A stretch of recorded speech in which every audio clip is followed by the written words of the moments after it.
আসসালামু আলাইকুম। এতদিন বৃষ্টির জন্য বের হতে পারি নাই। ফাইনালি আমি, আমার মেয়ে, মেয়ের বাবা আমরা সবাই বেরিয়ে গেছি। আজকে আমরা যাবো হচ্ছে পোলো গ্রাউন্ড মেলায়। এই তো টাইগার বাস দিয়ে চলে যাচ্ছি। আসলে ওয়েদার অনেক সুন্দর লাগছে। এখন তো হুটহাটি বৃষ্টি আসে যখন তখন। আমরা যাচ্ছিলাম তখনও বৃষ্টি পড়ছিল। তারপরে এই তো টিকিট কেটে মেলায় প্রবেশ করব এখন। টিকিটের মূল্য ছিল 10 টাকা।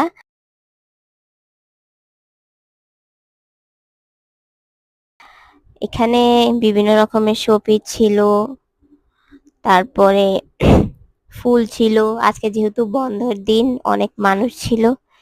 এখানে একটা কৃত্রিম ঝর্ণাও বসানো হয়েছে। এখনকার যে কোনো মেলায় দেখি ঝর্ণা বসায়। দুজন দাঁড়িয়ে দাঁড়িয়ে এনজয় করছিলাম। কবে আমার মেয়ে খেলতে পারবে কি জানি। আমার মেয়ে আর 2 বছর পর হয়তো বা খেলতে পারবে। তারপর আমরা এখানে কিছুক্ষণ দাঁড়িয়ে থেকে সময় কাটিয়ে এখানে ঝালমুড়ি খাচ্ছিলাম।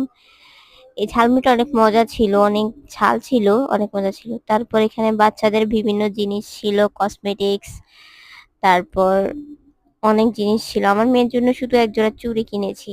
দাম কমই ছিল, বাট স্টল কম থাকার তো আমরা এখানে কিছুক্ষণ দাঁড়িয়ে দাঁড়িয়ে পাঞ্চিং দেখছিলাম। তারপর আমাদের যেহেতু একটু কাজ ছিল মার্কেটে, তাই আমরা এখান থেকে বেরিয়ে যাচ্ছিলাম। যাওয়ার পথেই মূলত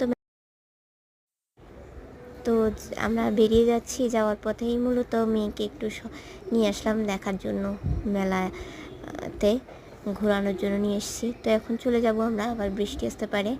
আমার ভয়েসটা একটু হয়তো খারাপ হচ্ছে, একটু ইগনোর করবেন।